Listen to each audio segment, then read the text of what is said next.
साथियों नमस्कार, आप सभी का class topper with RJ10 YouTube channel पर स्वागत है। आज हम बात कर रहे हैं 21 दिसंबर को जो पेपर हुआ था फर्स्ट ग्रेड का SST का, उसके बारे में आज हम चर्चा करेंगे। उसकी कट ऑफ क्या रह सकती है उसके बारे में चर्चा करेंगे। और इससे पहले मैं आपको ये बता देना चाहता हूँ कि 24 दिसंबर को आप सबको पता है कि जो पेपर होने वाला था शनिवार को पिछले, और वो पेपर आउट हो गया। इसके बाद उस पेपर को निरस्त कर दिया गया और उस पेपर को 29 तारीख को करवाया जा रहा है। लेकिन इसके बाद एक बात और निकल के आ रही है कि जिस बस को पकड़ा है वो बस है वो 21 तारीख को भी उसी रूट से निकली है। तो लोग कयास लगा रहे हैं कि 21 तारीख वाले पेपर भी हो सकता है आउट रहे होंगे।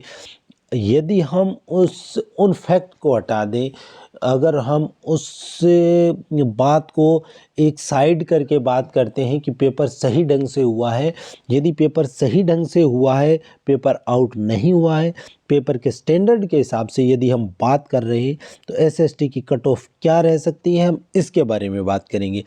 SST की कट ऑफ है वो, आपने फर्स्ट पेपर था, सबसे पहले हम उसके लेवल की बात करें।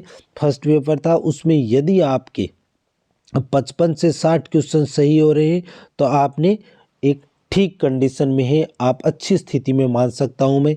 और यदि आपने 65 से लेकर 70 क्वेश्चन सही किए हैं, 65 से 70 क्वेश्चन, आप बहुत अच्छी कंडीशन में हैं।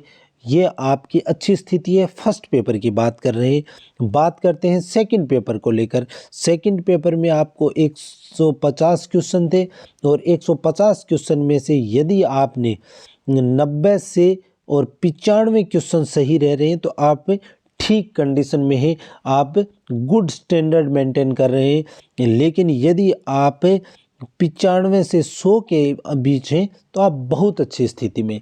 अगर ओवरऑल बात करें दोनों पेपरों को मिलाकर और इसके बाद हम ये निर्धारित करने की कोशिश करें कि कट ऑफ कहाँ तक जा सकती है, अगर हम फर्स्ट पेपर में 60 क्वेश्चन और सेकंड पेपर में 90 क्वेश्चन मान के चलें, अर्थात कुल 150 क्वेश्चन यदि सही हो रहे हैं, अर्थात आपके यदि 300 नंबर आ रहे हैं तो आप सिलेक्शन की दौड़ में हैं, आपको घबराने की आवश्यकता नहीं है।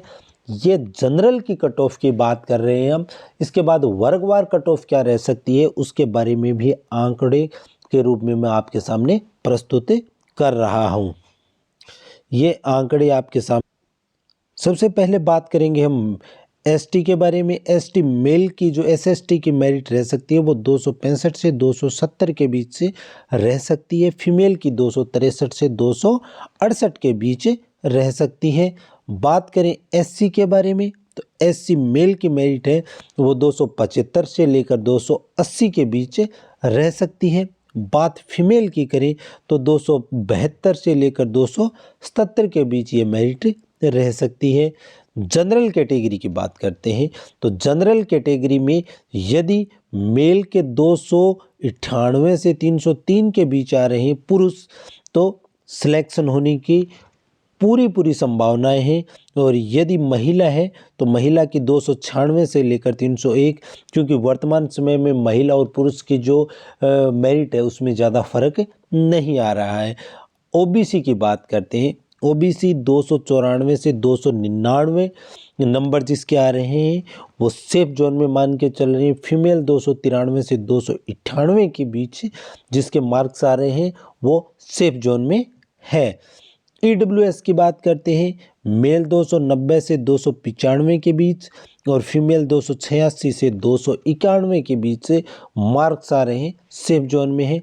मैं साथियों एक बात और बता देना चाहूँगा आपको कि पेपर आउट होने के कारण यदि मेरिट प्रभावित होती है, पेपर यदि आउट हुआ है तो मेरिट के बारे में हम कोई कयास नहीं लगा सकते, क्योंकि ये एक हमारा एक आइडिया है, ये हमारा खुद का एक नज़रिया है जो हमें आंकड़े मिले उसके आधार पर। मैं ये दावा नहीं करता कि मेरिट यही रहेगी, ये तो RPS ही निर्धारित करेगी मेरिट क्या रहने वाली है। लेकिन जो आंकड़े, जो पेपर का लेवल, जो स्टैंडर्ड, जो आपको समय मिला, इस समय अलग अलग भर्तियां चल रही, उन सब को ध्यान में रखकर मेरा ये मानना है कि मेरिट इसी के आसपास से रहने वाली है। मेरिट इतनी ज़्यादा नहीं जाएगी जो लोग मान के चल रहे हैं। यदि पेपर आउट हुआ है तो वो एक अलग मैटर होता है और उसके आधार पर हम फिर हमारे जो अनुमान है वो अनुमान ज़्यादा प्रभावी नहीं रह सकते। आपने वीडियो देखा इसके लिए बहुत बहुत धन्यवाद और चैनल पर नए तो सब्सक्राइब जरूर करें।